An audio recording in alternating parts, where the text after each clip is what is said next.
First, we'll identify each of the surfaces in the module. In this case, we're using an API 6 modified taper seat deck.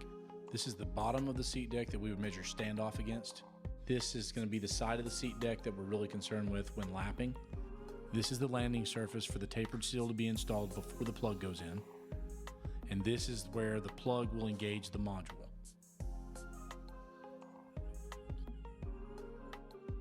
We'll use our API 6 modified taper lapping tool. Then we'll apply some lapping compound we mixed up. This is just aluminum oxide with either some gear oil or hydraulic oil. And we'll apply this all around the seat. Now we'll put the tool into the seat deck. You just want to drop this in level. We're not trying to press it in or anything like that. Now take your T-handle, and we're going to want to work this clockwise and counterclockwise back and forth until you feel the compound smooth out.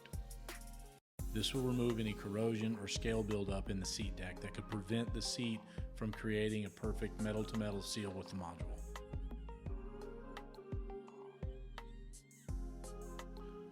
Remove your T-handle and then simply remove the tool from the seat deck.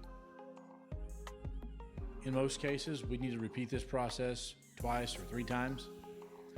Just remove it, clean it off, add some more compound, put it back in the seat deck, add the T-handle again, work it back and forth, continuing to go clockwise and counterclockwise.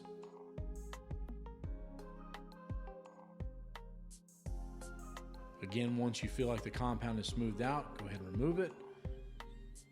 Always good to check out the seat. You can see that you're getting good contact and that it's pretty even. Next, we're going to clean everything up. And here we're just using a little brake clean and a clean towel. We'll make sure we clean all the debris from the seat deck, the seal surface, and the engagement area of the plug, making sure that we won't have any junk that might hold up the plug, seal, or the seat deck from engaging properly.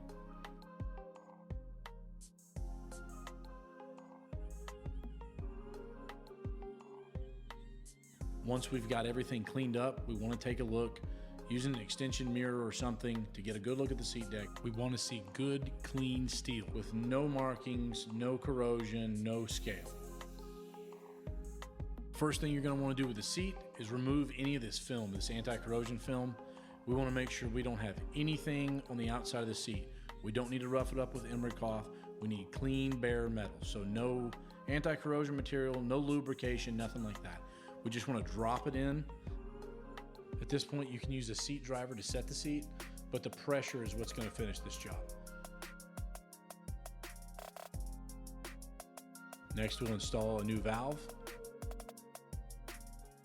Always replace the spring when you replace the valve and seat, because these things at 120 strokes a minute are going to cycle about 1,000,000 times a week. Then we'll install the tapered seal on the landing surface we pointed out earlier.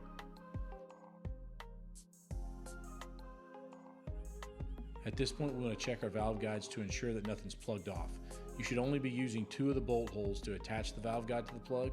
The other 2 are vent holes. This little cavity chamber behind it is what allows air to escape when the valve stem travels up into it. If debris and junk gets up there and packs off, the valve stem could get stuck, allowing the pressure to build and slam the valve down, creating some hammering effect and cause damage to the seats and the valves. This also is a really big problem and big contributor to stuck seats. From here, we want to make sure we use good copper coat on the plug.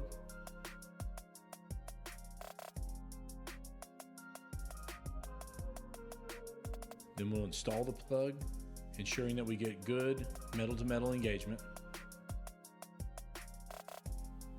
And we're ready to torque everything down.